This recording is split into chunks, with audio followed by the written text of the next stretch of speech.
Om Sai, Shri Sai Satcharitra, Chapter 46. This chapter describes Shama's trip to Kashi, Prayag and Gaya and how Baba was there ahead of him. It also describes Baba's reminiscence of the past birth of two goats. Preliminary. Blessed, O Sai, are your feet. Blessed is your remembrance, and blessed is your darshan, which frees us from the bond of karma. Though your form is invisible to us now, still, if the devotees believe in you, they get living experiences from you. By an invisible and subtle thread, you draw your devotees from far and near to your feet and embrace them like a kind and loving mother.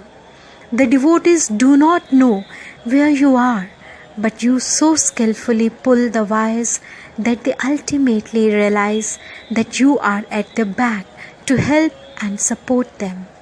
The intelligent, wise, and learned folk fall into the pit of samsara on account of their egoism, but you save by your power the poor, simple, and devout persons. Inwardly and invisibly, you play all the game, but show that you are not concerned with it. You do things and pose yourself as a non-doer. Nobody ever knows your life. The best course, therefore, for us is to surrender our body, speech, and mind to your feet, and always chant your name for destroying our sins. You fulfill the wishes of the devotees, and to those who are without any desire, you give bliss supreme. Chanting your sweet name is the easiest sadhan for the devotees.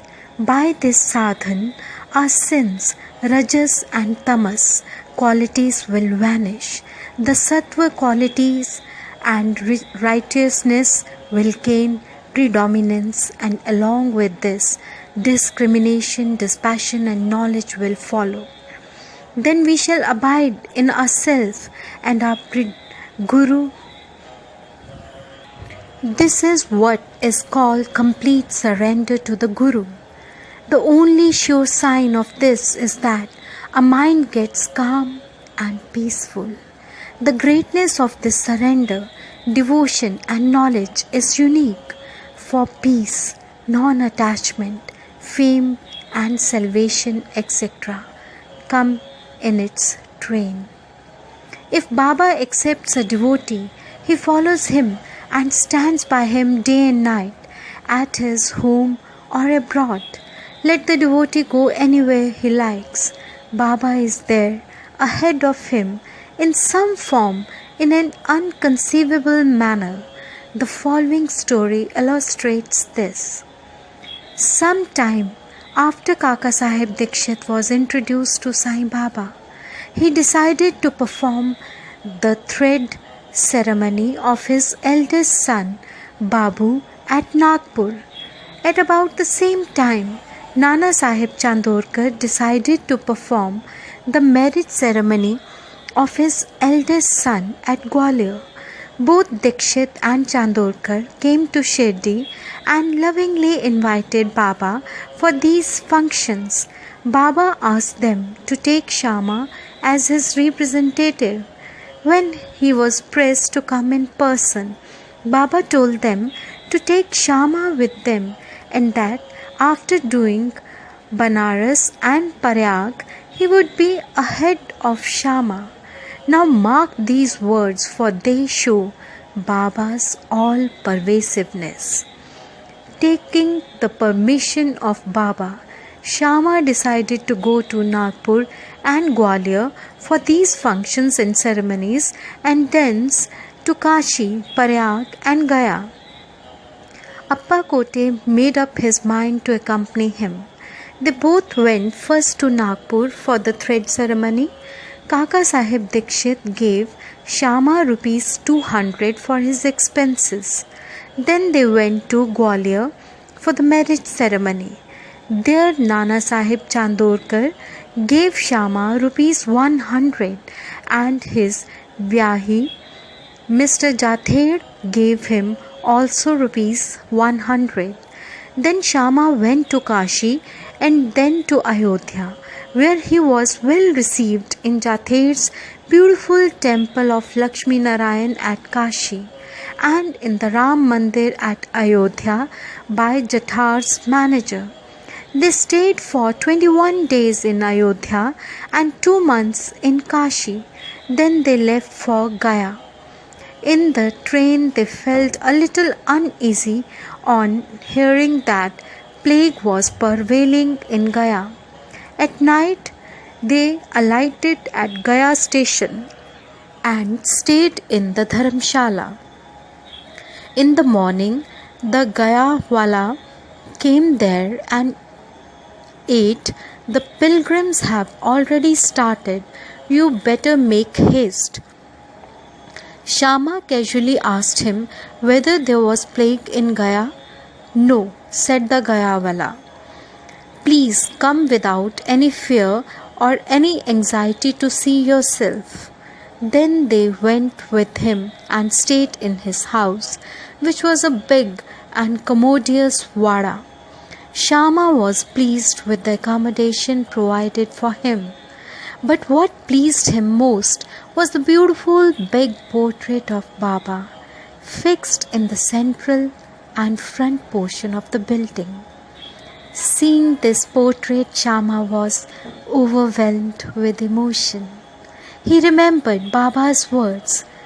After doing Kashi and Prayag, he would be ahead of Shama, and burst into tears.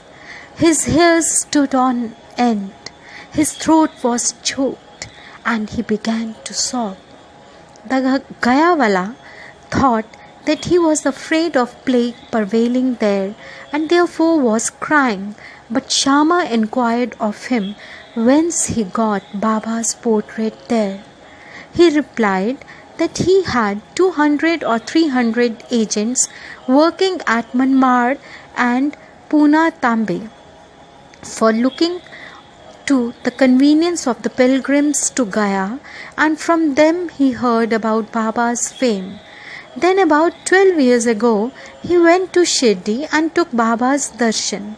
There he wanted Baba's portrait hung in Shama's house, and with Baba's permission Shama gave it to him. This was the same portrait.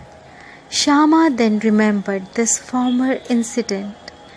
The Gayawala's joy knew no bounds when he learned that the same Shama who obliged him before was his guest then.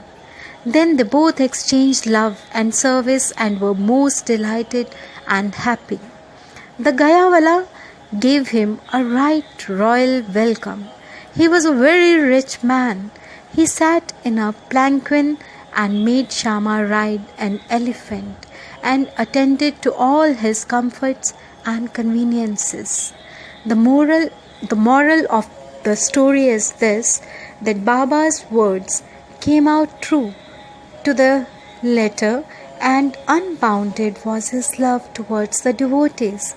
But leave this aside, he also loved all creatures equally, for he felt that he was one with them.